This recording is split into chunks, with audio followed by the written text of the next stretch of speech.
Welcome to iPad Pros, the show all about using your iPad to be productive and get work done. I'm Tim Chen, host of the show. I can set up a client page with all the cross-references, and then every time I do the double brackets or use the @ sign to do that, it creates those backlinks automatically without even thinking about it. And to me, the craft is visually very, very appealing. So it's much more of a native iOS experience. Hello there, and welcome to another episode of iPad Pros. On this episode is a longtime guest back from episode 23 of this podcast, Niall Daly. In this episode, we kind of play catch-up after about 4 years since he was last on, so it's been a while. And we catch up on what the iPad experience has been like now that we have pointer support, these new iPads since 4 years ago, and a bunch of apps that he's currently really into, such as Drafts, Concepts, Craft, Muse. And we dive into shortcuts, how he's using those, along with the Apple Pencil, which he uses heavily, and a lot more in this episode. So a lot of great stuff in this episode coming up. As a reminder, you can support this podcast over patreon.com/iPadPros and by subscribing in Apple Podcast, either monthly or yearly. My thanks to everyone that supports the podcast at either of those places. It is greatly, greatly appreciated. And with that, here's my interview with Niall. Enjoy. Welcome back to the podcast. Oh, thanks very much for having me back, Tim. It's been a while. Yeah, 2018. You were last on. I think that was episode 23. If people want to go back and listen, if you've found the podcast since then, and a lot has changed since then. And I thought it'd be just a good time to catch up and see, check in on, how's it going in iPad land and all the work you do on the iPad. Yeah, it's obviously a lot has changed in the world since 2018. Just a few things like economic crisis, pandemic. But my work is still the same. I'm still working as a business coach, mentor for entrepreneurs, helping them personally grow their businesses, focusing on finance and behaviors. And my iPad is still my main device. It's what I do for all my hardcore work. I use an iPad, a Mac Mini for Zoom calls, but all the work is still done on the iPad. That's awesome. And for those that didn't listen to that original episode, what's your background that got you into business coaching? What was your path to get to where you are? So I'm an accountant by training, but I spent number of years in consulting in organization development, but I set up and ran my own tech business for a number of years, and then gradually moved out of corporate land into working with what we call SMEs in the UK, so small, medium enterprises, just basically helping coach, advise and mentor entrepreneurs and their management teams to grow and improve their business. Excellent. And the iPad you're using, that's probably changed since we last spoke. There's been a couple new models and even form factor changes. What are you currently using? So the latest version of the 12.9 iPad Pro, 256 gig version with cellular, which is, to me, great flexibility. Magic Keyboard, Apple Pencil, the full gamut. And it's improved dramatically just since 2020 with the advent of the pointer support. Magic Keyboard, I think, has been literally magical. The iPad Pencil, it's so much better than even version 1. It's adds so much more flexibility. Yeah, cellular data is so underrated. Like, even if you don't go out and about that much, it's such a comforting thing having that as a backup if your home internet goes down, because it's just so much faster versus trying to tether to your iPhone in most scenarios. And it's just so nice to have that as just, I'm going to have internet. Like, it's going to be there. It just adds to that sort of true mobility factor. Way back, very, very first iPad I ever had, version way back, was Wi-Fi only. And working out with a dongle or tethering seems so cumbersome. Now you just switch it on, mobile data, away you go. Yeah, I've only owned one iPad that didn't have cell data, and I regretted it pretty much instantly. I don't think I would ever go to a Wi-Fi only version now. Yeah. And yeah, the iPad, as you said, it's transformed. It has many transformations. Like the original 2017 iPad Pro, we had the bigger screen with a keyboard that you didn't need to pair over Bluetooth. And that felt like a bit transformation. And then, along with the Apple Pencil, it is all these new different input devices. And then we get the Magic Keyboard with a trackpad or a mouse. And that is just another... it can be something else now. And yeah, the transformations it's had and will have again this year with external display support, kind of building on the trackpad, it's really growing quite a bit. It gives you that total sort of modular approach for computing, which I think it's a delight to use. I wouldn't go back to a MacBook in any shape or form, and I certainly wouldn't go to a Windows PC or laptop. It's just that ability to transform to whatever you want it to be. And I definitely think I'm looking forward to September to get the whole proper external display functionality, which I think will be the next level of flexibility. Yeah, I'm using the beta, and it's a lot of fun having a second screen, and it can be a huge screen if you want to have your windows grow and kind of take as much space as they need to. And at the same time, you can also have your iPad still in iPad mode right next to it, and it kind of feels like you got a Mac next to an iPad, and you can touch over and deal with the more touch-appropriate apps and split screen, or use Stage Manager there, or, it's really powerful. Yeah, absolutely. It's just adding some of the power I think everybody's wanted over the last 2 to 3 years is finally starting to get there. I'd be interested to see what the app developers do to sort of make the best use of that sort of functionality. Yeah.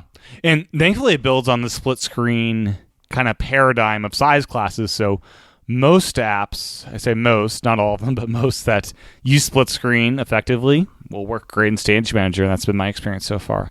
So it was very smart of how they did this. Yeah, no, I'm not on the betas. I don't risk it on the. No, that is wise. Yes, I'm looking forward to what drops in September. Yeah, and it's interesting. I'm kind of glad it's a separate mode, the Stage Manager thing, where you just toggle it on when you want to be in this like full out, let me have overlapping windows mode, because there are times at night where let me just put back the split screen the old way, because it's less. Oh no, it's just a different paradigm, right? It's more iPad-y in the way where you just have one or two things at a time versus dealing with this whole windowing system. So it's nice to have even, the modularity extends to the OS, where the OS kind of transforms how you want to be working at that moment, either like full screen or. Yeah, I think it's getting that level of sort of maturity to what the promise was, that we're starting to get it to become quite realistic now. Yeah. And the Magic Keyboard and trackpads in general, transforming it into a laptop what kind of apps did you find? And I guess the experience, what did you find when that happened for you? I think what it meant was the ability to just get particularly text-based work done quickly. Yeah. And actually, to be fair, a few iterations through, even the Microsoft apps were great, and you were able to sort of mirror all the things that you would have had to do with a laptop if you had to suddenly migrate. So I think it made it a much more usable experience. Yeah. And I think typical Apple, the design of that Magic Keyboard just was a delight to use. I will try pretty well any peripheral that comes out, and I've tried a few of the other keyboard cases, and the experience just isn't, for me personally, it's just not there. There's something so nice about just being able to click your screen onto the device, tap keyboard, take it off, move it somewhere else, use it as a tablet, use it as a drawing screen, and then just back. Great flexibility. I have to say it's worth the investment, in my opinion. Yeah, it sold me on this form factor. I was still rocking the second generation iPad Pro up until the Magic Keyboard was announced. It's like, oh, this is the reason to upgrade, because the form factor upgrade was nice, but that accessory is just killer. It's just a delight to sit down, flick it up, open it, and off you go. Yeah, and as prior being in accounting, I can imagine spreadsheets with a trackpad are just like a no-brainer to be able to mouse into that kind of work. I try and steer away from spreadsheets where I can, but again, experience with Microsoft Excel has actually been not too bad. It's been pretty good. But again, key to me, I mean, biggest app I use on a regular basis is Drafts. That's the source of all input for me. Everything goes into Drafts. And as an app, that is the Swiss pocket knife app for me, because then once it's in, the avenues and choices you have of what you do with it after that are brilliant. And again, being keyboard shortcuts, the actions within Drafts, working with Drafts and shortcuts just makes that, again, a really, really good workflow tool. For the work you do coaching with Drafts, is it kind of like what kind of text do you find yourself putting in there? Basically anything that comes in. I'll be capturing meeting notes. I will just, anything that comes into my head just goes in. Afterwards. I don't judge. I just get it in there. If I'm listening to a podcast, I'll scribble notes. They'll go in there. Phone numbers. That's just opens up. I use on the iPhone, triple tap on the back to bring up drafts straight away. I even have a little shortcut, so when I come out of a Zoom meeting, it brings up a draft template for meeting notes, so that I don't forget, because at my age I forget to write after the meeting. So it acts as that sort of holder for everything. And then if I'm on a Zoom call where I'm doing visual notes, then I'll use Concepts, which is a infinite canvas vector program, which is brilliant, being able to draw, sharing the screen on Zoom. You can draw with the client, then that goes off to them as a sort of PDF or image after the call. So again, the flexibility of being able to use different tools for the context in which you're in. And it's so fast. Doing it. What setup do you find yourself using most often? Is your iPad in that laptop Magic Keyboard configuration? Do you have a fancy iPad stand where it's kind of like at eye level with external keyboard and a trackpad, or what do you find yourself using? I'll be honest with you, it's a mix and match, and that's what I like. So for example, today, most of the day it was in the Magic Keyboard because there was a lot of typing. Then it went in, I think it's a 12 South Elevation Lab stand, which is quite a heavy one, really, really nice quality, which is like a stand which is on the primarily designed for laptops, right? It's up there. And I use that for drawing. And then as I moved off then this evening, it's on a Moft magnetic stand with an external keyboard and Magic Mouse. Nice. So just that ability to have 3 different setups, using the same device is ideal. Yeah. And what are your plans for external monitors this fall? Do you own one currently, or are you in the market for something new?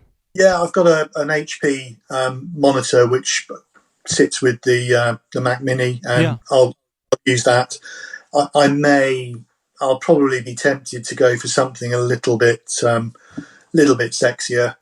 But I'll test it out first and see how it works. I'd probably want something. This is a 22-inch screen, and it would be nice to have something maybe a little bit bigger. Yeah, it's fun. I've tested with a couple different monitor sizes, and it's like, oh, this is nice. Then I get the bigger one. It's like, oh, it's even nicer. It's like, it kind of makes me, if I ever put this up to a 30-inch or like a 32, it's like, oh, I really want that now. It's like, you just get used to whatever size you're in. The temptation will definitely be there. Yeah. So for your business, how do you do the outreach to find new clients and kind of build the business from that angle? So a lot of stuff's done through referral, a lot through LinkedIn. I teach on an entrepreneurs program in the UK. It actually started in the US, called 10,000 Small Businesses. And I work with a lot of entrepreneurs on that program. We do 2 intakes a year, so I work with probably about sort of 40 or 50 businesses in that program. And then again, it tends to be a lot of referral work. So focus mode has been something pretty interesting, and it's only getting better this year. Like, I could see a focus mode that you could go crazy with the focus modes if you want to. You could have like a Safari tab group that's just for a certain client, and your email only shows emails pertaining to that client, and you could kind of go all out and have like I don't know, 10 to 20 different focus modes, and all those are just like client-based focus modes. How do you currently use it, and how do you see yourself using it going forward? Like, how nitty-gritty do you think you'll get with focus mode? I'll probably get a little bit geeky on it just to try. And it's, at the moment, I find it incredibly useful. So, I've got one that's a video conference focus mode, which basically just limits the home screen to the video conference apps, cuts out all notifications apart from my wife, obviously, which is the only person allowed in. And that mode and that way of working has been great. And I know that it's only going to get better with iOS 16. So I use that one. I then have a personal one for the weekend, which cuts out all work home screens. It's got a home screen with, Amazon Prime, Apple TV, a few other home-based apps. I then have a visual work mode, which basically just gives me apps like Procreate, Concepts, Paper by 53 or WeTransfer as they are now, that just limits my access so that I can actually get into the zone. And I think, to me, that has been one of the big things. It really does help you have a much more mindful digital experience. So you can decide how you interact with your device. The device doesn't control you. You control the device. Yeah. No, it's super powerful, and the enhancements they've done this year are fantastic. Like, before, you had to set up shortcuts to change your Apple Watch face, and now it's just part of the setup process. And every aspect is just tweaked so nicely. Yeah, and I think it's that workflow support that, again, I think just adds to the delight factor. You can do so much. I think I wrote a Medium post a while ago about using iOS and iPad OS to create habits, and how you can sort of build good habits using your device, using shortcuts, using what's now focus modes. It gives you so much control. Yeah. Are there any new notable apps you've started using since we last chatted? Yeah, I think the two that I'm really into at the moment is Craft. So, into that whole sort of tools for thought. To me, Craft is probably the one that I prefer because it's highly visual. It deals with, it has all the backlinking of notes and all that sort of stuff. Is it kind of like creating your own internal Wikipedia of sorts? Yeah. It just works so brilliantly. So I can set up a client page with all the cross references, and then every time I do the sort of the double brackets, or Craft use the @ sign to do that, it creates those backlinks automatically without even thinking about it. And to me, the Craft is visually very, very appealing. So it's much more of a native iOS experience than, say, something like Roam Research or Obsidian. Yeah. Which I tried, but I didn't. Craft, I find it's a very delightful app. And the other one I've been doing a lot of work with is Muse app, which again is one of these spatial tools, very visual, very good with the iPad because it uses the pencil as a sort of key device, not just for input, but for actually navigating the app. So I actually used that today for a client presentation. We were on Zoom, and I was able to use the Muse app to talk people through various stages of a project, and because it nests.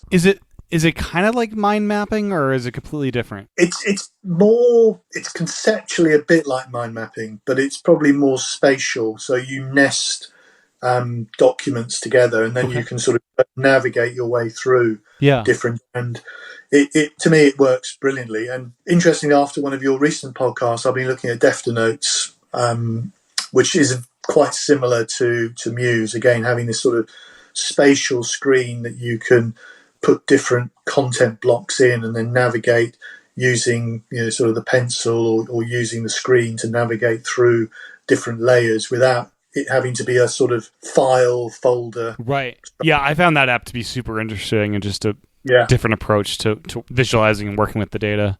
With Craft, does that app work with the single database, or are you able to have like different databases that are set up within Craft? Yeah, they have the concept of a space, so they don't use databases like Notion would use the concept of a database. So you can have a space, and the way it works for me is I can have a space for a client, which means I can put client documents in there, and then you share a URL which allows the client to interact with that document. So if they've got Craft, they can edit. If they don't have Craft, they can add comments. but it basically means that you can share documents very, very easily. Gotcha. Yeah, nice. So with the Apple Pencil, how do you find yourself using that on a day-to-day basis? Are you taking handwritten notes, or what kind of scenarios do you find that handy for? So the primary use is drawing. So again, coaching it's become a bit of a sort of thing that I'm known for with the people I coach. So I'll draw out a lot of what we're talking about, and then that's all done on the Apple Pencil, sending the notes out to the client. So I tend to use that a lot with apps like Concepts and Procreate. And I'll use Scribble occasionally for very, very quick notes. I don't tend to write it for too long. Yeah, it has to be quick with Scribble. Like it's great for like, I got a spotlight search, let me enter this one word. Yeah. And with Muse is a very Apple Pencil friendly app. So again, it will be handwritten notes, not converting into text, but it's just the ability to think spatially and just sort of write things down and sort of note things out.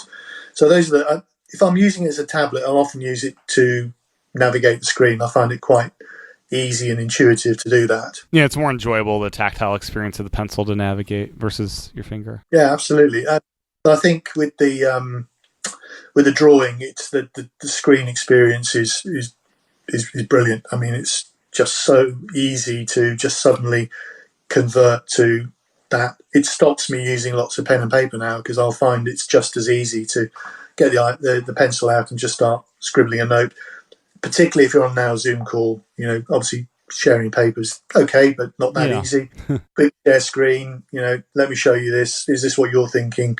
And then end of the session, you can just whack that out as an email, and it saves so much time, and it's not a bad shared experience. And Muse is the app you use for sketches, or what do you use for that most of the time? I used Muse today for the first time to present a walkthrough, and it worked really, really well. Yeah. If it's more of a sort of structured sketching exercise, I'll use Concepts, because it's muscle memory. Yeah. Learn how to use it. The shortcuts are all there, and it's just very, very fast. Infinite Canvas is brilliant. It's I think it's an underrated app in the sort of visual thinking sphere, to be honest. No, it's a great app. It's been around a long time, so some people just forget it. Yeah, it's great. Apple Shortcuts. How has your usage of that kind of changed over the past 4 years? We have a lot of new tools and actions that we can do with that now. I have to say, I'm no developer, so learning some of the principles takes a while. But I'm a brilliant follower of people who make great shortcuts. So I mean, I have to say that the community is very generous. So people like Matt Casanelli, Chris Lawley, and Federico Viticci are sort of my icons for following what they do, and I will snaffle any shortcut that these guys will produce. So yeah, it's great, like modifying something pretty well thought out and built up. Yeah, absolutely. And that's, I've found that's the best way to learn is take something that really does what you want, and then you sort of get the principles. You go, okay, I think I can see how this works. So I've got one that Chris Lawley did around for time tracking. So obviously with client work, I need to keep track, and he's got a series of shortcuts working with Timery and Toggle, which happen to be the apps that I use to start, stop different timers, being able to then report on those and see where you are. So those work brilliantly. I use one for capturing expenses. So I'll scan a receipt, and then it prompts me for different pieces of information, then creates a CSV file with like a mini expense report, which again, when I did a lot of traveling, that was great. Not so much after post-COVID. But there's lots of little tactical things that I find just save little bits of time, where you can just go in and go, okay, so somebody says, well, when are you free? And, there's, again, from the community, what's my availability shortcut? You can just run it, cut and paste it in an email. I don't have to look at my calendar. It's just done. Yeah. And there's lots. I think I mentioned the one where coming out of Zoom just brings up a template in drafts for a meeting note. Type the meeting note, then you can send that off.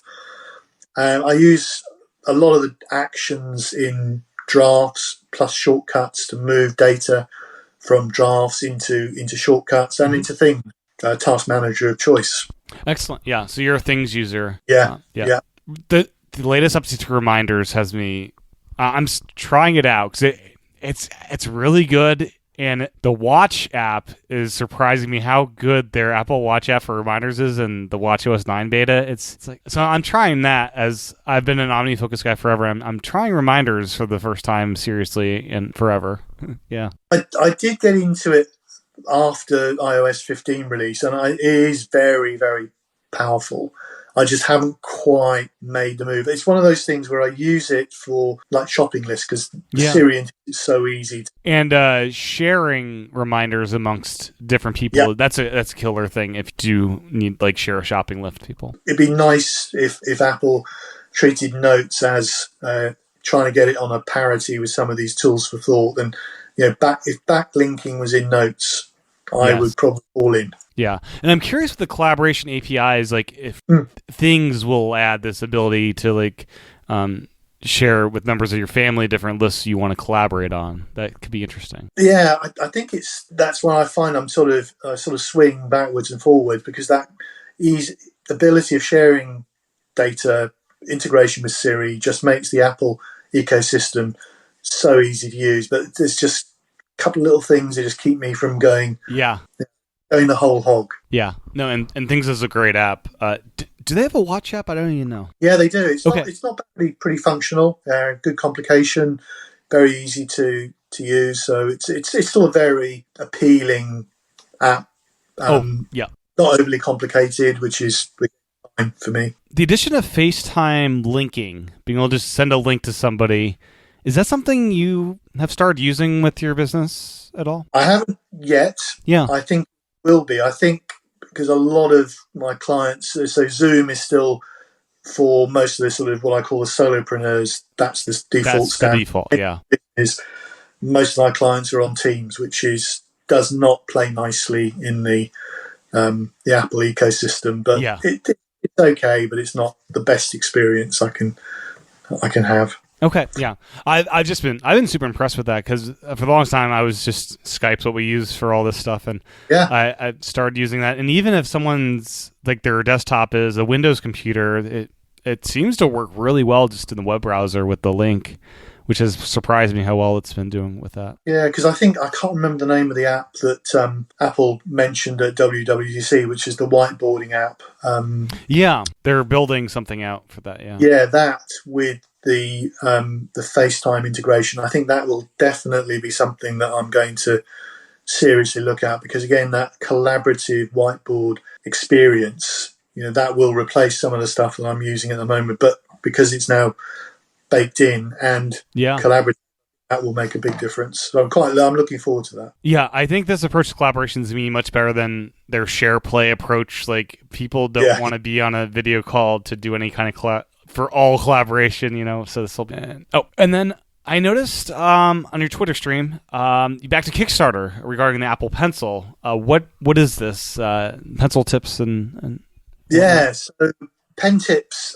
I've been a fan of PenTips for years. I love the Apple Pencil, but I do not like the plastic on glass experience. Yeah. I used to have screen protectors on the screen, but I found that in the old iPad it was fine, but with the new iPad with the screen, it just dulled the experience. And that's and the screen's so good in this new one. Oh yeah. I mean, I felt I took it off. I put it on for about half an hour and took it straight off. And PenTips, the current version, is like a silicone tip that goes over the Apple Pencil nib and gives you a little bit of friction. So it cuts out the noise and the scratchiness and just gives you a nice, smooth experience.